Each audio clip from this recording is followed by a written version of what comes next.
Yung 10 mga daliri, okay, so full disclosure, hindi ako lumaki dito sa Pinas, hindi ako pinanganak at pinalaki dito. So itong 10 mga daliri, hindi ko alam na nursery rhyme pala daw. So I had to look it up in preparation for this. 10 little fingers. It reimagines, yung nursery rhyme na yun, into a heartbreaking story. Galing nung pag-ano nyo. Thank you po. Paano naman yung idea na yun? Paano nyo na-conceptualize? Ano siya since 2023 ko siya nasulat, ano pa siya meron kasi kami noon yung friend ko may online class noon. Tapos, film class yung subject niya noon. Tapos nanonood, nakikichismis lang ako sa kanya. Nakikinig ako ng class niya, tapos ganun. And then yung lesson nila is tungkol sa paggawa ng isang panibagong kwento sa mga children's song, mga nursery rhymes. So yung example niya nun is yung London Bridge. Tapos tragic story pala siya. And then until sabi ko, okay, what if gumawa rin ako, hindi film pero kundi isang kanta. And yeah, so mas na-push pa ako na gawin talaga yung song na yun nung nalaman ko na may iba ring artists na gumagawa nun. And then inspired din ako kay Arthur na nag-release din siya ng song na Leron. Yep. So ayun, kaya yun yung nag-push talaga sa akin na gawin yun ang song.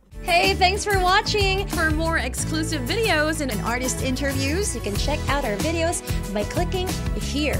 And don't forget to follow us on our social media accounts too. Links are in the description below.